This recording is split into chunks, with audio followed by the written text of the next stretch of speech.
if I can get in your ears for 20, 30, 40 minutes, because I know right now you're listening to this podcast, you're probably not just sitting on the couch taking notes, right? You're in the carpool line, you're on your way home from your regular 9 to 5, you're doing the dishes, you're taking the dog for a walk. So I'm doing all those things with you right now, right? Yep. So I know if you stop, like at the end when Dustin says, "Hey, Liz, where can we find you?" I know if you join my email list at the end, you're actively engaged already. You're already mostly sold on Liz Wilcox and her expertise. And that's the number one reason I decided to go with podcasting in the first place. And so one of the things you said there, I think is really nuanced, but really important, is you gave those, I'm sure you still do this to some extent through launches and things that we'll talk about, but in the earliest days of this, the first 100 members, they truly had an identity. Like they had a role in your story. Like, you are number 71, like you are number 77. Like, I think that is something that people could conceptualize for their own promotions, their own email marketing, like giving people a role in the story where it's your story, but they're like an important part, and you're in a sense their guide, right? So I'm in the story brand and that whole world, and so I like to pick up on the story. And I'm sure you're writing, like, this was it. The base of the membership, as I understand it, are weekly templates, right? So for, again, 3+ years, we're coming up on the 4th anniversary here in early 2025. You've written and delivered a weekly templated email that people can then customize and use in their own business, right? That's correct. Yeah. And so what role do you feel like story, and I'm going to go right back to podcast guesting, but like, what role do you feel story plays even in those like templated emails where they have to actually be personalized to every recipient to make it make sense to their audience? Do you give them prompts and things to make sure they're personalizing it and making it part of their own story, even though Liz was the mastermind behind the template? Yeah, so I give them a lot of the marketing piece, right? Like, this is the reason why we're sending this email. So it's not just a template. You get a written explanation, you get a video explanation, and you get 2 samples from 2 different business types. So you can see what the template is actually trying to do. As far as, varying the content and creating your own story, the way Dustin writes it is not the way Shahar is going to write it, is not the way Liz is going to write it, right? And so in my line of email marketing, I say, save the stories for when you've really got a juicy one. And so some templates are story based, and I walk you through how to create the story for yourself. But most of the templates are more, when it comes to the story, when it comes to the personal connecting, I have you write a personal update, and it's just 2 to 3 sentences about something you've done since the last time you emailed. So you don't have to worry too much about, should every email tell a story?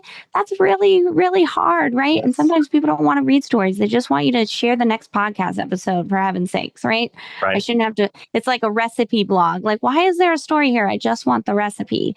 That's a lot of subscribers feel that way. So as far as, telling stories and being able to vary it, there are certain storytelling templates in the membership, but a lot of them are just very values connection based, and you don't need to tell a long story. Love that. So let's just dig in for a second on the strategy behind podcast guesting. So going back to the early days, you've done 300, which is probably triple what I've done as the podcast guesting guy, in air quotes, like very admirable. You've put in a lot of reps. You've done an amazing job. That's how we met. But tell me, like, I guess in the beginning and then fast forward to like now, what is the strategy behind podcast guesting? Because a lot of people hear that and they're like, I don't really know like how to do it, or what would I say, or who do I talk to? So in the early days, was it kind of inbound interest? Like, sure, I'll show up and I'll be interviewed, or were you always very intentional in making like a list of targeted podcasts? Like, how does this evolve for you? I have not ever been super intentional. To be honest, I don't listen to podcasts. I probably listen to less than like 10 ever. That's awesome. But I know that and this is the strategy, if I can get in your ears for 20, 30, 40 minutes, because I know right now you're listening to this podcast, you're probably not just sitting on the couch taking notes, right? You're in the carpool line, you're on your way home from your regular 9 to 5, you're doing the dishes, you're taking the dog for a walk. So I'm doing all those things with you right now, right? Yep. So I know if you stop, like at the end when Dustin says, "Hey Liz, where can we find you?" I know if you join my email list at the end, you're actively engaged already. You're already mostly sold on Liz Wilcox and her expertise. And that's the number one reason I decided to go with podcasting in the first place. So another strategy is I will, especially at the beginning, even if I was just talking to the host and convincing the host of what I had to say, that was enough for me, right? At the Yes. beginning, it's all about just making connections. I've said that a few times already, right? It's not about, oh, I was on Entrepreneur on Fire. I don't even know what the big podcasts are nowadays. Since you don't About, listen, you wouldn't know. right. It's all about seven-figure leap. Oh my gosh, I made it. I wouldn't have reached out to Dustin immediately. It was, I would get on, stuff like podmatch.com. I think it cost me like $10. I don't know what it costs now, but it was just about making connections, making a little bit of a name for myself.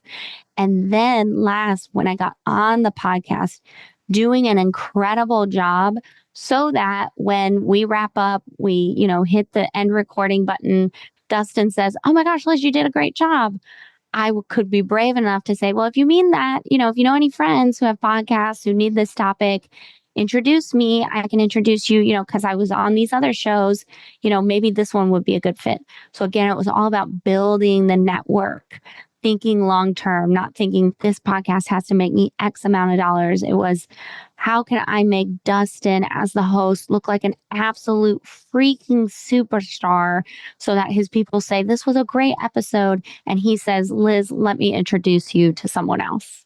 I love that so much. So, yeah, Liz has not been in my world, but this is like right out of the textbook of what we teach about, relationships first, providing a win-win-win relationship, right? Like make the host look good. Of course, you look good as the guest and the audience wins because they learn something valuable, they get inspired, etc. But I think that's a really key thing that you shared is not putting the pressure on yourself that like the words I say over 30 minutes are going to like make or break everything. Like just the relationship with the host can be well worth the investment of the time and energy to be on the show.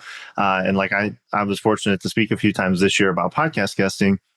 And I always open with like, "Hey, I'm going to teach you a lot of cool stuff about like strategies and tactics and how to monetize and all that stuff." But the number one rule here is podcast guesting is so powerful because it is a way to build quality relationships at scale. And I think that is the overarching theme. And that's what I've heard from you. You said connections. I might say relationships or network or whatever word you might use, but it's really about the human to human connection. And I think that's really one of the things that's so powerful about this medium is because we build a relationship with you. Yeah, like you said, I'd be walking or running or driving a car, but we are in this sort of like semi-hypnotic state, which is a healthy thing, and we get to really know you. We get to know a little bit, about the.